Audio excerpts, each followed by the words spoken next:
Alright, gonna get to work on the bike. So basically, like I said earlier, the bowl is right here. And what happens in a carburetor is this bowl fills up. There's tubes all through here that do all kinds of stuff, but it basically fills that into the air mixture through vacuum. Then you got air coming out of the air box through here that's mixing in as well, and that's all going into the cylinder head. In most of today's cars, the fuel injection, you'll have a tube coming from the fuel pump coming out of the gas tank that's feeding into the cylinder head, and then you've got air coming out of the air box through the throttle that will actuate how much air comes in as well. So you've got an actuated amount of air and fuel coming into the cylinder head at one time that the computer is controlling on a fuel injected vehicle.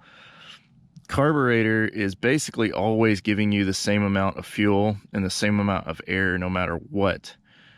So while it's more reliable because there's not as much computer controlled stuff and mechanical stuff that's happening, it will also give you problems because of the difference in elevation and temperature and the kind of fuel you're using, and all of that makes a difference with a carburetor that otherwise would be fixed with a computer on a fuel injection system. The carburetor makes certain motorcycles and older cars cheaper because you don't have all of the electronics and stuff that go along with a fuel injection system, but you also have the problem of having to tune it if you go from like a mountain state to a lower flatland state such as Texas. All right, if you put on an aftermarket air box or filter, that can affect it because it's getting more air than it's used to. Or if you put a bigger carburetor in general on it or bigger exhaust on it, you're gonna have the same problem. This is the downside to a carburetor. Even though it's more reliable all over, you have to do tuning to it yourself that overall a fuel injection system could usually handle unless you did something major like a turbocharger or supercharger. So first thing I've got to do is loosen up the bands that hold the inlet and the outlet on the carburetor to the air box and the cylinder head, and that'll just be these two screws right here. There's one on this side, and then there's one on this side. And I don't have to take them very far loose because I'm not taking it completely apart. I just need it loose enough that it'll rotate in place. And then I'm gonna have to pull this fuel line off, and you always need to make sure that the petcock is turned to off instead of on or reserve so that it's not letting fuel come through. There's gonna be a little bit in this filter. That's okay. On this side, I've got to take the throttle cables loose.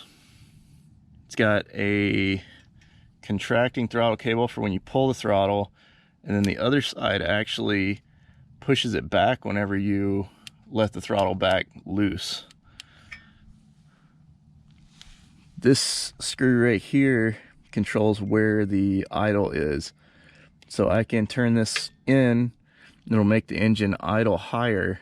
I can turn this out and it'll make the engine idle lower. It just basically sets the throttle at one point or another. Okay, now that all of that's off, I should be able to just rotate the carburetor about 90 degrees. Like so. We'll go around the other side and I'll show you what I was talking about as far as being able to look at the bottom of it. Alright, so now we're looking at the bottom of the carburetor, and I can get a better view on the inside now when I pull the bottom off without having to take the carburetor all the way out, hopefully.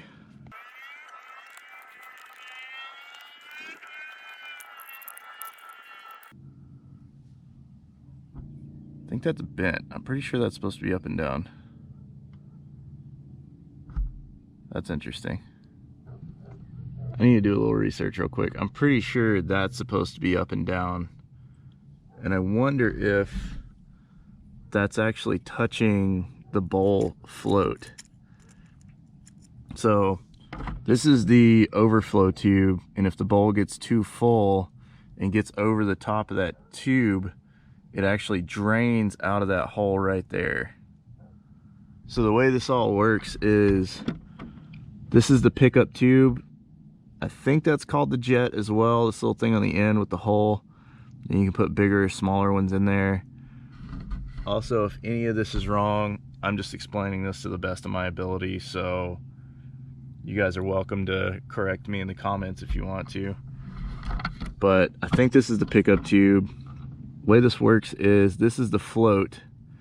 So when this is all the way up, there's plenty of fuel in the bowl. That closes the inlet tube. And then the lower the fuel gets, the more that drops, and it opens a little pin that's right there. And that opens this little tiny gap in the top that is where this tube that comes out of the tank comes from and goes into this little tube here. It opens the gap and starts filling the bowl again. It's basically a valve. And then as the bowl fills up from the bottom, it pushes this float up and closes that again. So what happens is, sometimes in carburetors, this thing will get stuck open like this, like I think it's happening with that other thing, and it'll continually let fuel come into the bowl. And then you can flood your carburetor, which means you're getting too much fuel into your system in some carburetors. Or in this one, it'll flood it and go over the outlet tube and drain fuel continuously. So you're basically just, as long as your petcock is turned on and there's fuel coming out of your system, no matter whether you're giving it throttle or even if the bike's turned off, it's continually just draining fuel through the carburetor and out of the drain, no matter what, as long as this petcock is turned on. So what I'm thinking right now is that this drain tube is possibly touching the side of this float and making it stay open, holding it open. So from further inspection, what I can tell is that this pickup tube for the drain is supposed to be straight up and down. I thought I remembered that from the last couple times I've taken one of these apart. So I guess somewhere in the manufacturing process, this tube got bent sideways like that, and this float fits in there just like that.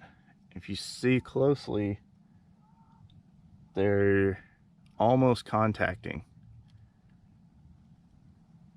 What I think is happening is, when the float goes up, it's hitting that point right there, and I don't think it's letting the float rotate like it's supposed to. So I think it's getting stuck open, because when this float goes up, it's supposed to close the valve. So I think it's getting stuck open. So I'm going to bend this back and put it back together and see if that fixes it.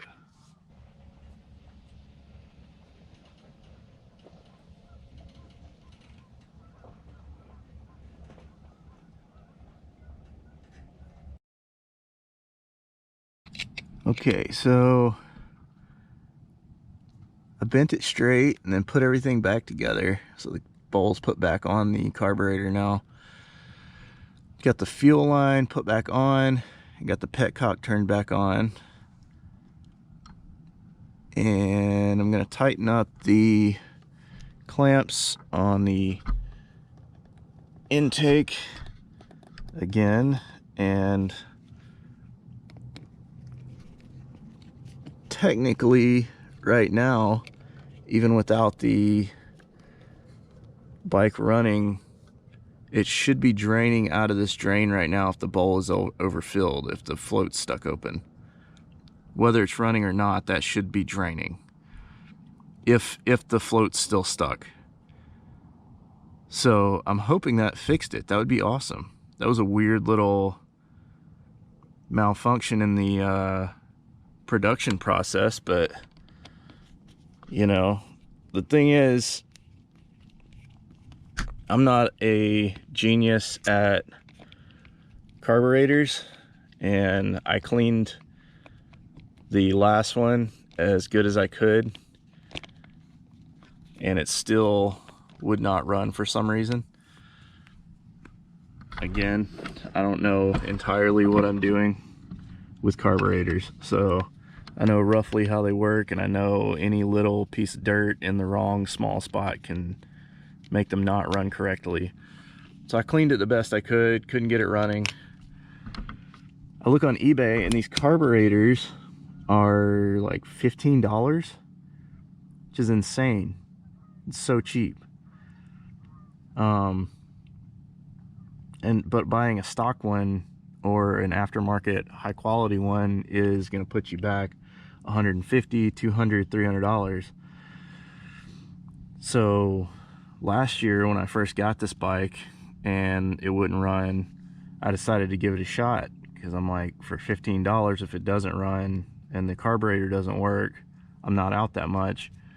And after screwing with the old stock carburetor for a long time, I could not get it running. Like, no matter what happened, it just seemed like it was not going to run.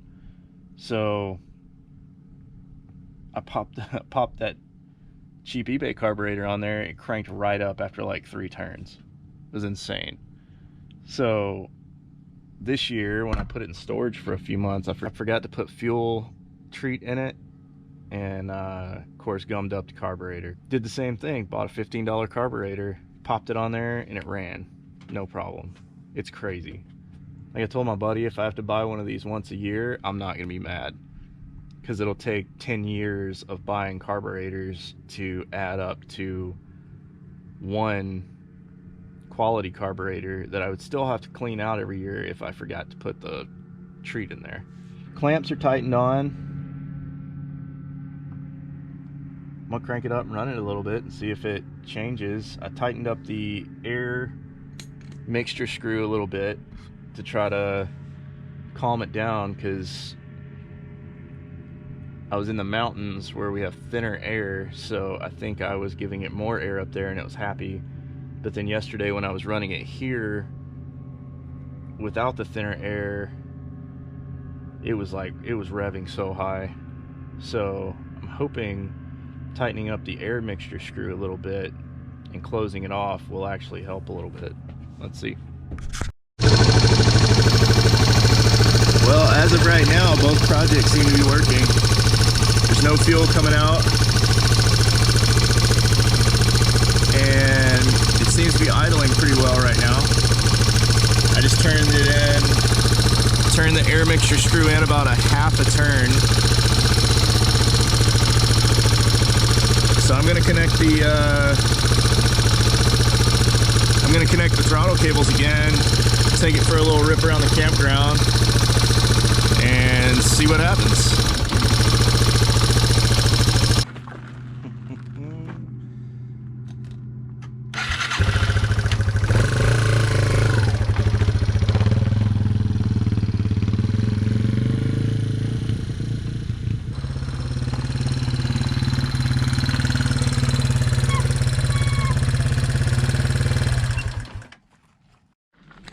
Well, I'd say it's a success. Romped on it pretty good. There's still no fuel. Maybe a little bit. That could be from it bouncing around. It's not dripping though. Earlier it was like just pissing fuel out of that little drain right there. But I just wiped a little bit off the tip that first time I touched it, and just now there's none. So that's good to know. All right, we got that fixed. And she seems to be idling fine too.